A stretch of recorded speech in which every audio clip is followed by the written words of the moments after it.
사실은 코로나 때문에 안 어려웠던 부분이 없죠. 근데 이제 우리 경제에 있어서 가장 실핏줄이라고 할 수 있는 지역 경제, 그중에서도 아마 골목 경제가 가장 어려웠다는 건 뭐 틀림없는 사실인 것 같고, 이번에 긴급재난지원금이 한 99.1%? 거의 다 나갔죠. 가장 걱정했던 영세 상인분들에게 조금 도움이 된다는 징후가 곳곳에서 나타나고 있습니다.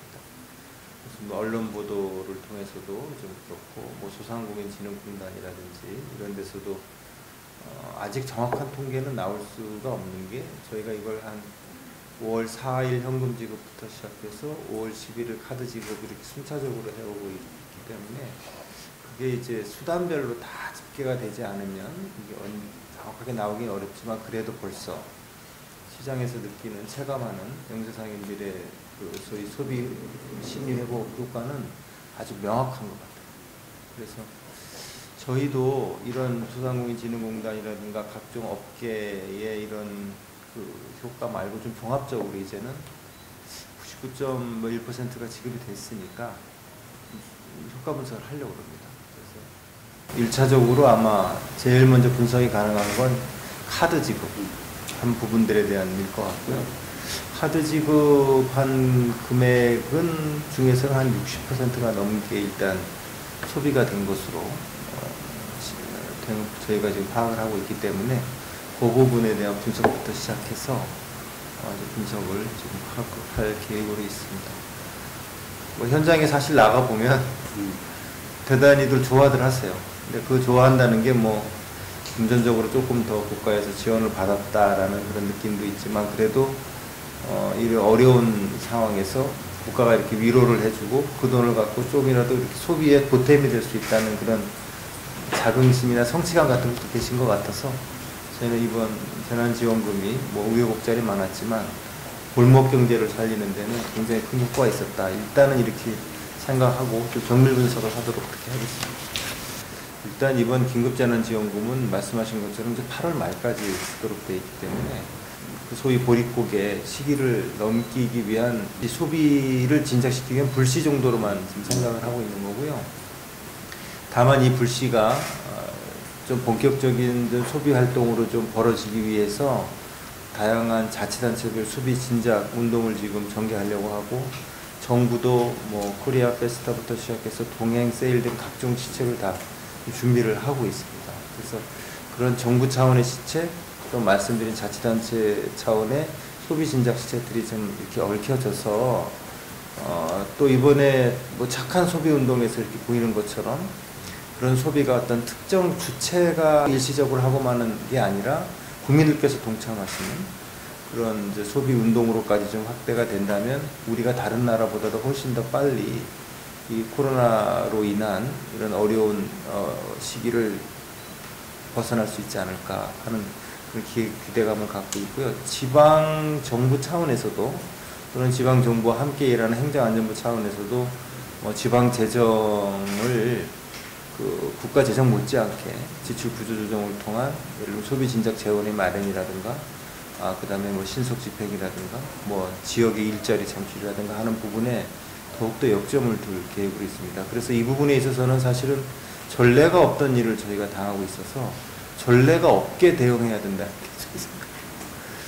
그래서 저희도 같은 생각을 하고 있다는 말씀을 드리고, 특히 이제 골목상권의 경우가 지금 뭐 긴급재난지원금으로 일시적으로 좀 도움을 받고 있다고는 하지만, 아무래도 코로나의 성격이 소위 그 오프라인이면서 대면의 성격을 갖고 있는 골목상권에는 좀 더 좀 악영향을 줄 수 있다는 지금 생각을 하고 있거든요. 그래서 이 골목상권의 이런 어려움을 골목상권 특화형으로 해결할 수 있는 방법은 뭐냐라고 이제 물으신 두 번째 질문에 대해서도, 저희가 기존에 하는 골목 경제 활성화 관련된 여러 가지 시책들을 당연히 추진하면서도, 이제는 이 코로나를 계기로 그 골목상권을 조금 더, 예를 들면 뭐 디지털화 한다든지 하는 이런 노력도 새로운 각도에서 좀 추진해 봐야 될 필요는 있다고 생각을 합니다. 그래서 예를 들면 뭐 일부모에서는 하는 뭐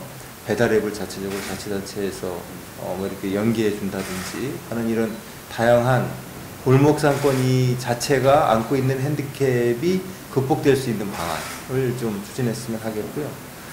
그 다음에 반대로 역으로 골목 상권이 이번에 긴급재난지원금을 통해서 오히려 부각이 된 점도 있습니다, 사실은. 왜냐하면 얼마 전에 뭐 언론에서도 좀 보도가 됐습니다만, 저만 해도 뭐 늘 대형마트 가서 좀 이렇게 사오는 거에 익숙해 있다가 뭐 긴급재난지원금은 골목 상권에서밖에 쓸 수 없다고 하니 골목 상권에 가서 소비를 하다 보니 이제 새롭게 이제 내 주변에 이런 상점도 있었고 또 이런 분들이 내 이웃이기도 하고 하는 점에서 소위 그 동네 가게를 새로 재발견하게 되는 그런 점들이 장점은 좀 충분히 이번 어려운 시기에 살려나가면서 뭐 디지털화라든가 말씀드린 아니면 뭐 배달 문제라든가 하는 쪽으로 조금 더 진화를 도모한다면 골목 상권도 이번 코로나를 계기로 새로운 국면으로 진입할 수도 있다라는 그런 마음가짐으로 좀 일을 해나가도록 그렇게 하겠습니다.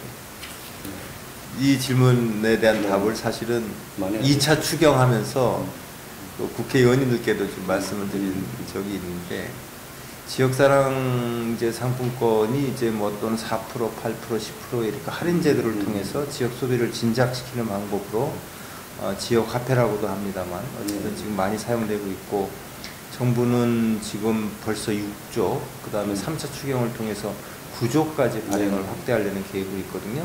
현재까지는 약 3조 한 5천억 정도 지금 발행한 실적을 갖고 있습니다.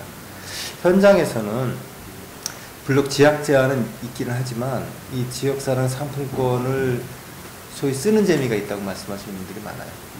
예를 들면 10%라고 하면 예를 들면 3,000원짜리를 300원을 깎아서 사는, 그리고 어떤 지역사랑 상품권은 이게 또 캐시백 형태로 되기 때문에 쓰고 나면 바로 다시 이제 계좌로 10%가 할인돼서 들어오거든요. 그래서 이러한 과정을 통해서 내가 사는 지역에 있는 상점도 살리고 본인도 할인 혜택을 받는 이러한 소비 형태가 조금 이제 활성화되는 계기도 됐고, 그 다음에 중요한 건 제가 이걸 의원님께 많이 강조를 드렸는데, 실제로 좀 분석을 해보면 요게 늘 내가 쓰고자 했던 걸 그냥 대체해서 쓰는 대체 소비 효과 외에 기타 소비의 견인 효과가 있다, 이렇게 말씀을 드리거든요.